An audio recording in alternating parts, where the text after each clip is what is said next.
Hello, everyone. I'm Akari. I'm native Japanese speaker. I live and born in Japan, so until in my 30, I haven't lived in foreign countries. So, but I was learning English, and I'm a language lover. So I like learning English, and also I try to learn Greek and French. And what made you, or how did you find Itoki? And what made you decide that you wanted to teach Japanese on Itoki or even online? Yes. So 2013, I found out Itoki. And at that time, Itoki was just a language exchanging platform. So actually, 2012 to 2015, I was in Canada. I was there for working holiday visa, and also I got a work visa, so I was there.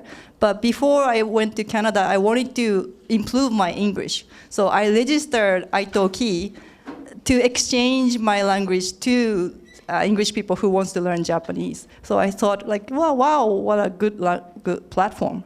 So I just registered, and then gradually Itoki said, we want professional teachers so that you can earn money teaching your language. And I thought, wow, what a exciting news.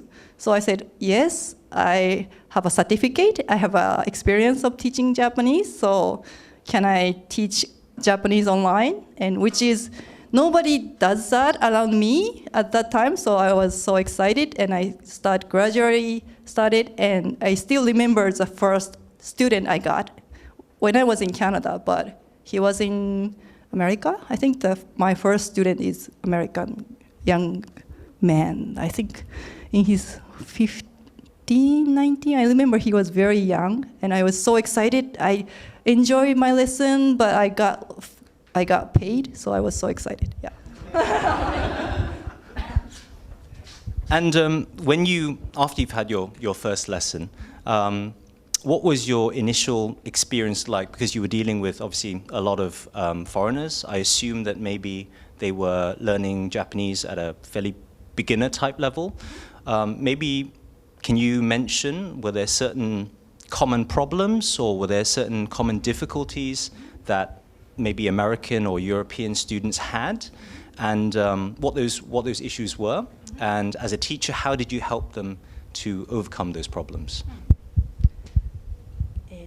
So many of my 70%, over 70% of my students are from America, and most of my students are beginner. And actually, I said I have experience teaching Japanese, but what I learned in Japan is teach Japanese in Japanese, and it doesn't help on Itoki actually, because many of my students on Itoki is almost beginner of Japanese. So I created my way somehow, and I'm teaching Japanese in English for the beginner students. And I encourage my students that, like, I know for native English speaker, especially, Japanese is the most difficult language, most far language that don't have any relation with Japanese and English. I can see some of you are smiling. So it's the most difficult language. So, but if you master Japanese, you can say, I can speak Japanese, and you can, like, your friends feel like, oh, you're genius. So if you master Japanese, even some words, if you speak Japanese in America or Canada or Australia or any English-speaking countries, everyone said, you're a genius, so you should do that, because everyone call you genius. So that's how I encourage people, like, don't give up. Keep studying it. Yeah. So just in case there may be some people who want to learn Japanese, they may be at a beginner level, are there basic tips or some advice that you could give them to help them, or maybe to manage the expectations at the very beginning so that they don't lose interest? I personally like the zero knowledge beginner students, because I had a student who don't know any Japanese and taking my lesson, and now he can speak conversational Japanese. But if someone already started learning Japanese by themselves, sometimes they know the vocabulary and they know grammar, but their pronunciation is a little bit strange because they try to learn Japanese in their countries, and their teacher is not necessarily native speaker. So that I personally really like Itoki because you can start any language from zero, and you can find a perfect teacher who can start from zero. I think it's impossible in other language schools or something. So my advice is, why don't you take Itoki lesson if you want to learn the foreign language? And also it's nice to have a 101, especially if you're immediate or advanced level of language learner, you can do and you can study by yourself. But if you're a beginner, it's nice to have a 101 native teacher so that you can learn the most important way. Personally, I think the beginner, I really recommend like 101 online lesson because of the pronunciation. That's right. Yeah, because even we have lots of podcasts or YouTube or any materials, you don't have much chance to speak up and someone who correct the pronunciation. That's right. So at the beginning, but to be honest, immediate level, advanced level, you can do by yourself. You can make friends. But at the beginning, it's nice to have a teacher so that he or she can correct. Yeah, that's my personal recommendation. All right, I'll ask my next question. Sorry, no problem. So let's assume that somebody starts off having the motivation to learn Japanese, but because of their lives, because of commitments that they have outside, is there anything that you as a teacher can do to help motivate a student, or does it need to come entirely from themselves? Teachers. Me personally, I recommend them to, especially when they live in a foreign country, like not in Japan, I recommend them to listen like Japanese music or podcast or TV every day, even 30 minutes or so, because we have so much material. So just listening, we have lots of things. And once a week, you can meet a teacher so that you can keep your motivation. That's what I recommend. Yeah. And also, if you have a dream like 3 years later, I will trip to Japan, you have a motivation. Yeah. Something like this. And let's try on the flip side then, from your perspective as a teacher, what are the most difficult things that you face when you're trying to teach a beginner? And can you share some of, or even intermediate, some of the most difficult things that you face and what you have to do to try and overcome those things? As I talk online Japanese teacher, I really love this job because I think people who wants to learn foreign language is already very smart and very open-minded and very curious for the other cultures. So I met so many amazing people. So I don't have much complaining, to be honest. Like 99% I met through Itoki is amazing people. I really respect them. They're very smart, open-minded, very nice person. But in these 6 years, only a few, 2, 3 or people. But it's just matching things. I don't know, I should share this, but there's a gentleman, and I should wait. Maybe it's okay. I can keep talking. I mean, there's a gentleman who has a very, I don't know, I can describe voice, like very difficult voice to catch. It was very difficult for me to teach and correct his pronunciation, so I gave up and said, I'm so sorry, but I couldn't catch what you're saying, and could you find other teacher? But that's the only person who I met in these 6 years. I've taught 350 people so far, and that's the only gentleman. But I think basically it's one-on-one lesson. So matching is most important thing. Like a rhythm and personality and what's your interest is the most interesting thing. So it's in a different way. You can say if you can find your favorite teacher, it's like you almost reach the goal. And I'm quite interested to learn about your motivations and what motivates you to carry on doing what you're doing, and I suppose how it makes you feel and what value it brings to you as a teacher.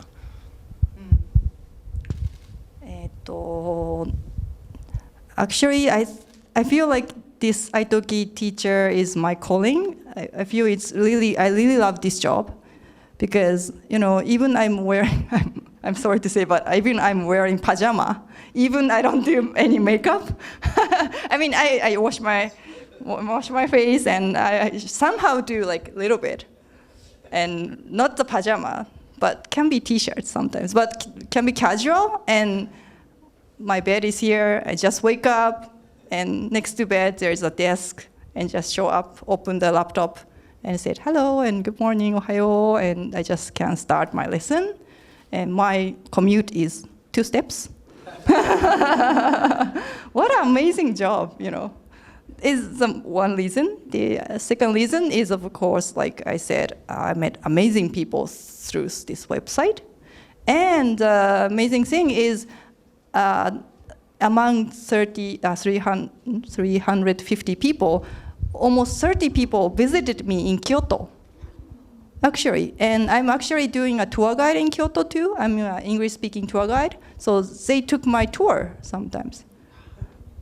So I have lots of amazing stories. Yeah, we became good friends, or I became a good business partner with my student, and she is giving me a job, actually. That kind of story also happens. Yes. Mention the sake tour as well, just in case. Yeah, it's like advertisement, but I'm doing a sake tour, and I'm doing a Maiko geisha tour. If you have a chance to Kyoto, I'm happy to bring you the sake tour or Maiko tour, geisha tour. But it can be one of the motivations that I can talk about my tour during the lesson. So even they cannot come right now, they can dream like, okay, when I was in Japan, I want to do sake tour.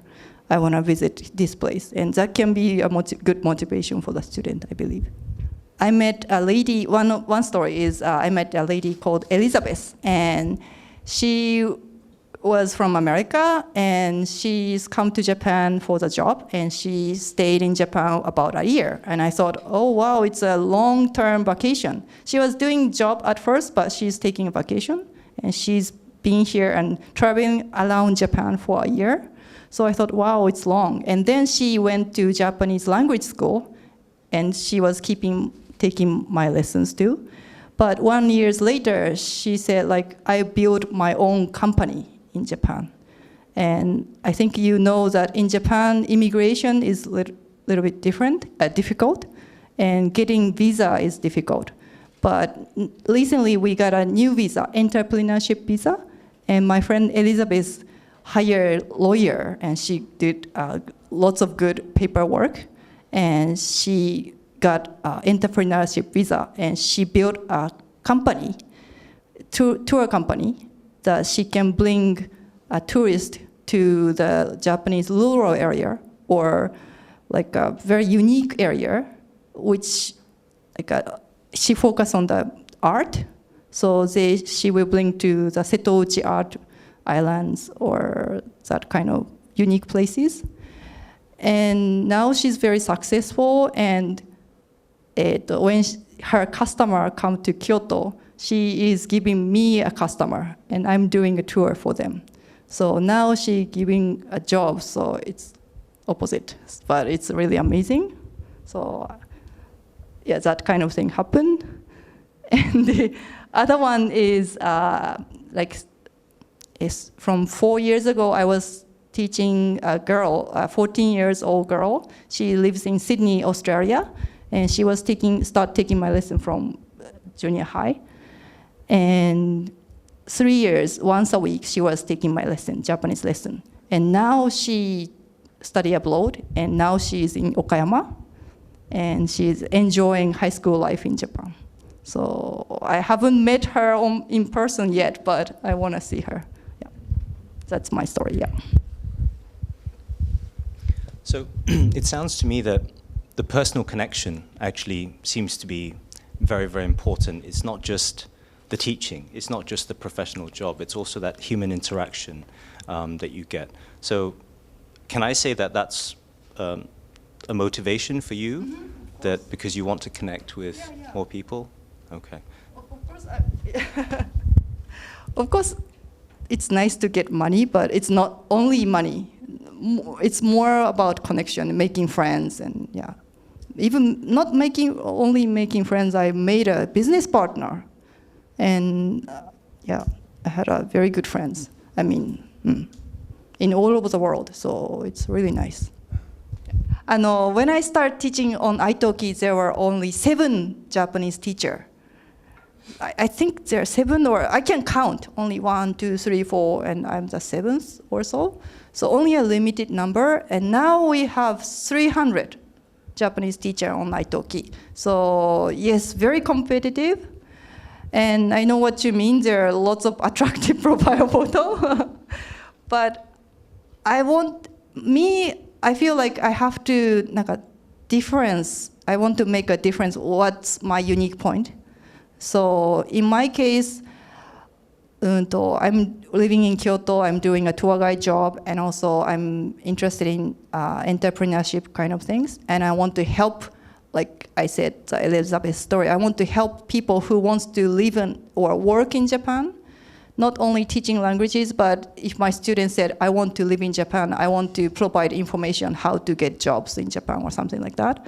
So next year I go to university again, and I try to get a master degree. I go to MBA course, and I hope I can go and graduate, and I can write it down my Itoki profile. I got a MBA, and I can teach you Japanese, but not only that, I can help you to get job in Japan, or I can help you to start business in Japan, that kind of thing. The great thing about online lesson, this Itoki is you can buy only one lesson. You can and also there is a trial lesson. So you can just try one teacher, skip, and you can find the best one. I mean, just to add on to that, we definitely encourage students to try different teachers. Because there are different styles, there are different methods, there are different personalities, and all those things play a part in giving you the motivation and finding somebody who you think you match with. So if you try a few more, even if at the very beginning you don't fully understand what you're looking for, you will slowly narrow that field down, and eventually you will find somebody who matches with you, and that will help tremendously when you do start learning long term. Right now, we have lots of information on the website, but personally, I'm using online textbook.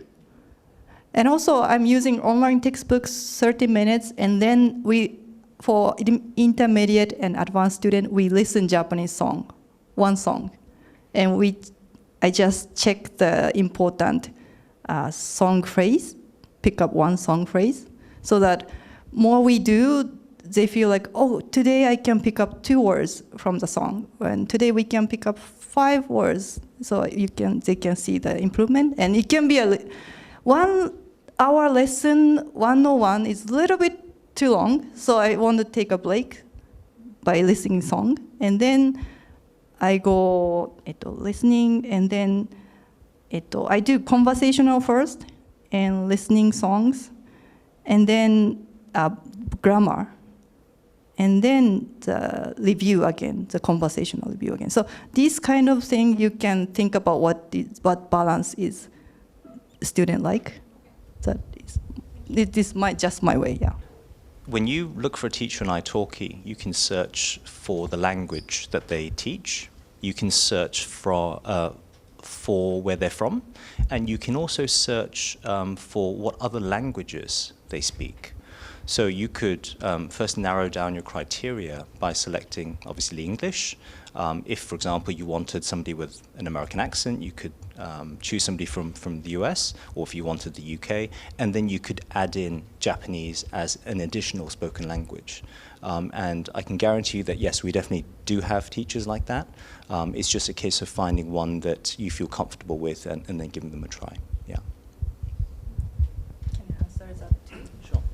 Actually, I myself learning English on Itoki sometimes, yeah. And I try to search a teacher who speaks Japanese because I can speak, I can do every lesson in English, but what I want to learn is about Japanese culture, like kabuki or like a tea ceremony or something like Japanese related things for my tour guide job. So I want teacher who knowledgeable enough to help me understand how to explain Japanese culture in English. So I try to pick up the teacher who can speak English, but who can also have some knowledge in Japanese. So I check English and then who can speak Japanese. Yeah.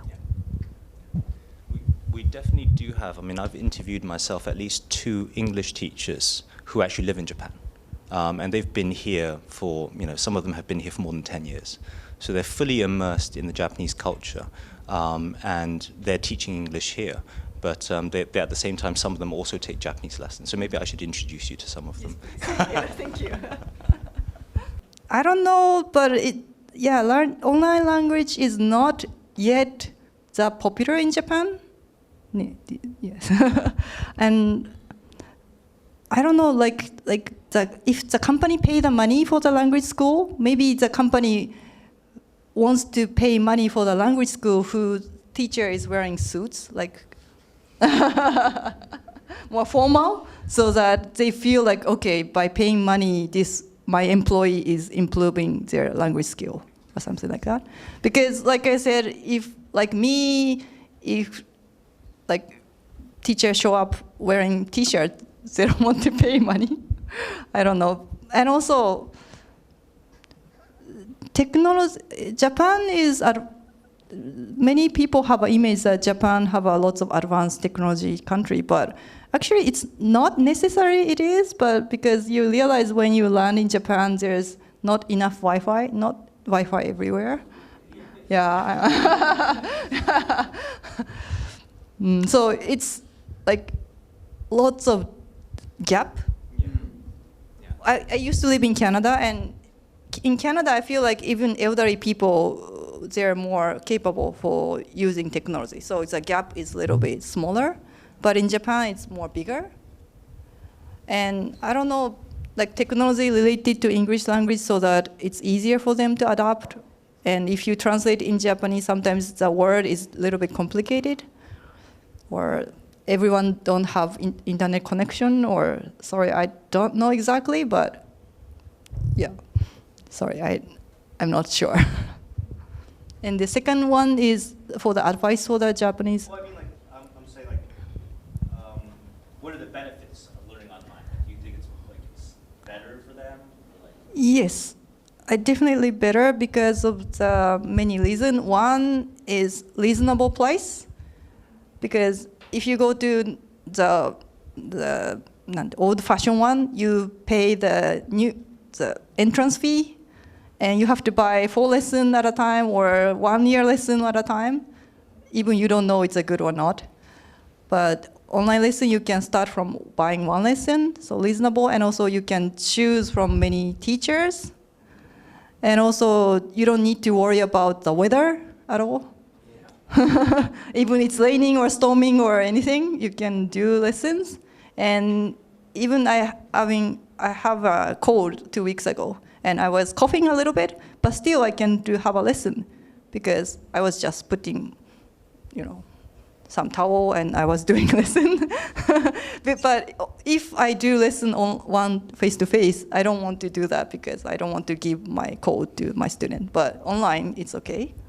Yeah, as long as I can speak. So yeah, many reasons. It's very easy and reasonable and so good. And you can choose good teachers, and there's no reason why you don't do that I think. You say that in Japanese? Japanese, はい。そうですね、オンライン、私もオンラインで、語学を習うっていうのは Itoki をにするまで全然知らなかったんですけれども、オンラインで語学を学ぶっていうことがこれほど素晴らしいかっていうことに気づいて、もう私は今も、英語を勉強したりフランス語をたまに勉強するときはオンラインで勉強するようにしてます。それは理由は3つあって、1つは安いというか、入学金とかレッスンを4つ合わせて払わないといけないとか、月謝として払うとかいうことではなくて、ワンレッスンから買えるっていうのが1つで、2つ目はいろんな先生が選べる。オンラインでいろんなどこにいる先生でも選べて、どんなキャラクターの先生でも選べる。で3つ目は、天気とかも関係なくて、体調がちょっと悪くても家なのでできるっていうことで、その3つの理由からわざわざ外に出かけて高い費用を払って、語学学校に行くよりも、オンラインで語学を勉強する方が安いし、いろんな先生選べるし、で天気も関係ないし、すごくおすすめだなと思ってます。Is there a standardized type of Japanese, or is there many variations within Japan? Yes. I think in other sessions they're talking about dialects, but 80% of Japan's land we are mountains. So now we have a TV or internet, but only 100 years ago we don't have connection much. So we have mountain, it means each village or each town is separated. So we have our dialect is totally different. And I myself, I speak my hometown Kumamoto dialect, and now I live in Kyoto, so I can speak kind of Kyoto dialect, and also I can speak normal standard Japanese. Yeah, and also of course like Okinawa have almost like a different language, and Ainu have different one. And what I really like about Itoki is you're trying to save the dying language, which is I think it's really amazing. Because if I want to learn Okinawan, or if I want to learn Ainu language, which I don't know, maybe only a few people now can speak, if I want to learn, and there is a platform that I can meet teachers, so I think it's really nice. The great thing about one-on-one lesson is you have time to understand what kind of people he is or she is. So yeah, I try to understand, and I ask what's your interest or hobby or and everything, and try to every lesson when I begin my lesson I said like 何か新しいことありましたか? What's new? Like what's new from the previous lesson?